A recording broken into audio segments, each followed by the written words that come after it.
ಸರಗೂರಿನಲ್ಲಿ ಮಂಗಳವಾರ ನಡೆದ 67ನೇ ಕನ್ನಡ ರಾಜ್ಯೋತ್ಸವ ಆಚರಣೆಯ ಸಾಂಸ್ಕೃತಿಕ ಕಾರ್ಯಕ್ರಮ ಪಟ್ಟಣದ ಜಯಚಾಮರಾಜೇಂದ್ರ ಕ್ರೀಡಾಂಗಣದಲ್ಲಿ ತಾಲೂಕು ಆಡಳಿತದ ವತಿಯಿಂದ ನಡೆಯಿತು.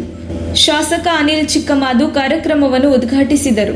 ಪಶು ಇಲಾಖೆಯ ಸಹಾಯಕ ನಿರ್ದೇಶಕ ಡಾಕ್ಟರ್ ವೈಡಿ ರಾಜಣ್ಣ ಮಾತನಾಡಿ, ಕನ್ನಡ ಭಾಷೆಯನ್ನು ಉಳಿಸಿ ಬೆಳೆಸಬೇಕಾದದ್ದು ನಮ್ಮೆಲ್ಲರ ಆದ್ಯ ಕರ್ತವ್ಯ. ಸದಾ ಕನ್ನಡಾಭಿಮಾನ ಇಟ್ಟುಕೊಂಡು ಮನಸ್ಸಿನಿಂದ ಕನ್ನಡ ಭಾಷೆಯನ್ನು ಬಳಸಬೇಕು. ಕನ್ನಡೇತರರಿಗೆ ಕನ್ನಡವನ್ನು ಬಳಸುವಂತೆ ಉತ್ತೇಜನ ನೀಡಬೇಕು ಎಂದು ಸಲಹೆ ನೀಡಿದರು.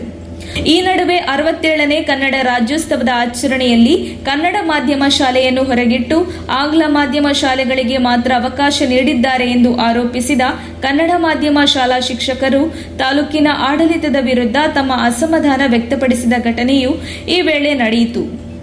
ತಾಲೂಕು ಆಡಳಿತ ವತಿಯಿಂದ ಕನ್ನಡ ರಾಜ್ಯೋತ್ಸವ ಕಾರ್ಯಕ್ರಮವನ್ನು ಆಯೋಜಿಸಿದ್ದು, ಅಧಿಕಾರಿಗಳು ಪ್ರಚಾರವನ್ನೇ ನೀಡಿಲ್ಲ. ಬದಲಿಗೆ ರಾಜ್ಯೋತ್ಸವದ ಅಂಗವಾಗಿ ನಡೆಯಲಿರುವ ಸಾಂಸ್ಕೃತಿಕ ಕಾರ್ಯಕ್ರಮಗಳಲ್ಲಿ ಭಾಗಿಯಾಗಲು ಪಟ್ಟಣದಲ್ಲಿರುವ ಸರ್ಕಾರಿ ಶಾಲೆಗಳಿಗೆ ಮಾಹಿತಿಯನ್ನು ನೀಡಿಲ್ಲ ಎಂದು ಆಕ್ರೋಶಗೊಂಡ ಕೆಲ ಶಿಕ್ಷಕರು ಕಾರ್ಯಕ್ರಮದಿಂದ ಹೊರಗುಳಿದರು. ಇನ್ನು ಸ್ಥಳೀಯ ಮುಖಂಡರು ಭಾಗಿಯಾಗಿರಲಿಲ್ಲ. ಇದರಿಂದಾಗಿ ಬೆರಳೆಣಿಕೆಯಷ್ಟು ಮಂದಿ ಶಾಲಾ ಮಕ್ಕಳು ಮಾತ್ರ ರಾಜ್ಯೋತ್ಸವ ಕಾರ್ಯಕ್ರಮದಲ್ಲಿ ಭಾಗಿಯಾಗಿದ್ದರು. ಪಟ್ಟಣ ಪಂಚಾಯಿತಿ ಅಧ್ಯಕ್ಷೆ ರಾಧಿಕಾ ಶ್ರೀನಾಥ್, ಉಪಾಧ್ಯಕ್ಷ ವಿನಯ್, ಸದಸ್ಯರಾದ ಎಸ್ಎಲ್ ರಾಜಣ್ಣ, ಚಲುವಕೃಷ್ಣ, ಶಿವಕುಮಾರ್, ನೂರಾಳಸ್ವಾಮಿ, ಚೈತ್ರಸ್ವಾಮಿ, ಹೇಮಾವತಿ ರಮೇಶ್, ಬಿಜೆಪಿ ಮುಖಂಡ ಡಾಕ್ಟರ್ ಎಚ್.ವಿ. ಕೃಷ್ಣಸ್ವಾಮಿ, ತಹಶೀಲ್ದಾರ್ ಚಲವರಾಜು, ಗ್ರೇಡ್ 2 ತಹಶೀಲ್ದಾರ್ ಪರಶಿವ, ಪಶು ಆರೋಗ್ಯಾಧಿಕಾರಿ doctor ವೈಡಿ Rajanna, taluk panchayat EO K Sushma, ಮುಖ್ಯಾಧಿಕಾರಿ ಬಿಜೆ ಸತೀಶ್, ಉಪ ತಹಶೀಲ್ದಾರ್ ಸುನೀಲ್, ಮುಖಂಡರಾದ ಯೂತ್ ಕಾಂಗ್ರೆಸ್ ಅಧ್ಯಕ್ಷ ಕಂದೇಗಾಲ ಶಿವರಾಜು, ಗೋಪಾಲಸ್ವಾಮಿ, ಕೆಂಡಗಣ್ಣಸ್ವಾಮಿ, ಶಿವಲಿಂಗ, ಪ್ರಾಂಶುಪಾಲ ಮಲ್ಲೇಶ್, ಆರೋಗ್ಯಾಧಿಕಾರಿ doctor Parthasarathy, CPI N Anand ಸೇರಿದಂತೆ ಇನ್ನಿತರರು ಹಾಜರಿದ್ದರು.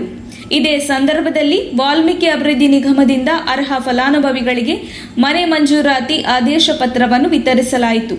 ಶಾಲಾ ಮಕ್ಕಳಿಂದ ಸಾಂಸ್ಕೃತಿಕ ಕಾರ್ಯಕ್ರಮವನ್ನು ನಡೆಸಲಾಯಿತು. ವರದಿ ಚಂದ್ರಹಾದನೂರು.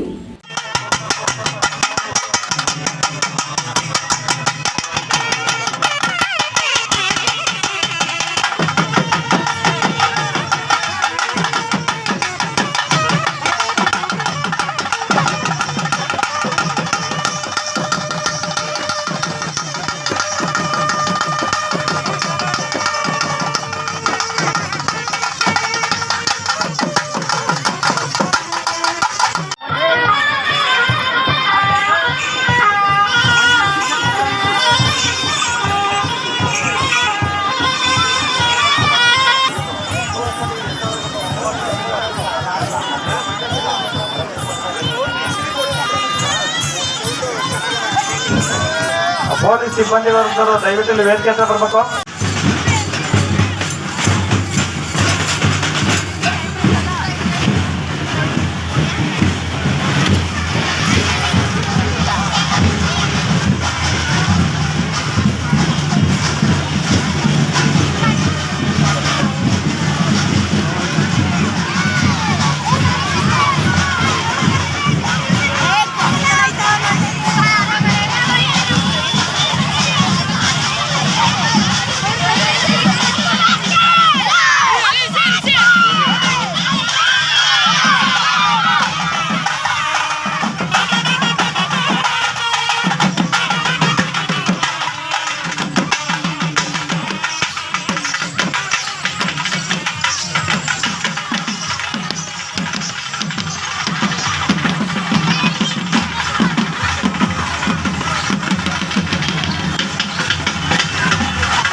ಏನು ಜನ ತುಂಬ್ಕೊಬತ್ತಿದ್ರೆ ಇವರು